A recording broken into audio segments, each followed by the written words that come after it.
সৎ ভাই প্রচুর মারধর করে, এই যে দেখেন গালে দিনকেও মারছিল, লিখে রাস্তা বেরিয়ে। অনেক কষ্টর পরে সহ্য করতে না পেরে তুমি রাস্তায় চলে আসছো। জি। কি লেখাপড়া করতে চেয়েছিলা? জি, মা থাকতে ক্লাস 4 পড়ছিলাম, বাবারে বলছে যে পড়ালেখা করান, হ্যাঁ করে না।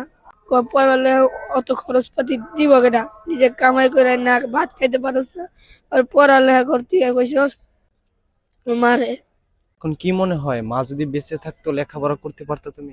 ইনশাল্লাহ আলহামদুলিল্লাহ, আমার মার দোয়া আমার সাথে থাকতো, আমি পড়তে পারতাম। এখন কি মনে হয়, প্রত্যেকটা সন্তানের জন্য আপন মা বেঁচে থাকা খুব জরুরি?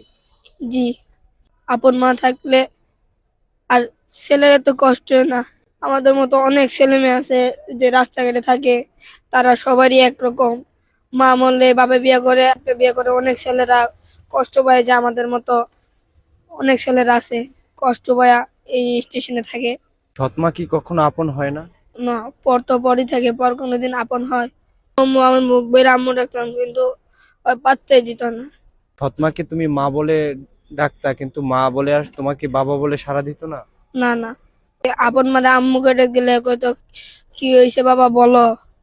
এই যে রাস্তায় কতদিন যাবত থাকো তুমি?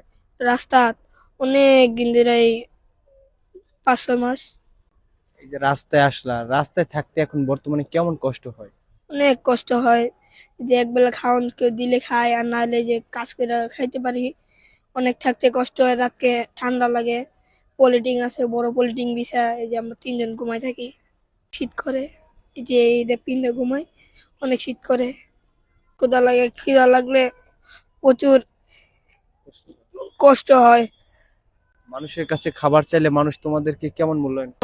অনেক মানুষ আছে ভালো, আবার অনেক মানুষ খারাপও কয় থুরে যা। আর অনেক মানুষ আছে কাজ করতে একটা ব্যাগ আগে দিলে বলে আঙ্কেল 10 টাকা দিয়েন, 10 টাকা দেয়, 20 টাকা 30 টাকা দেয়। তোমার নাম কি? মোহাম্মদ হাসান। গ্রামের বাড়ি কোন জেলায়? অষ্টগ্রাম কিশোরগঞ্জ জেলা, কিশোরগঞ্জের বাড়ি অষ্টগ্রাম।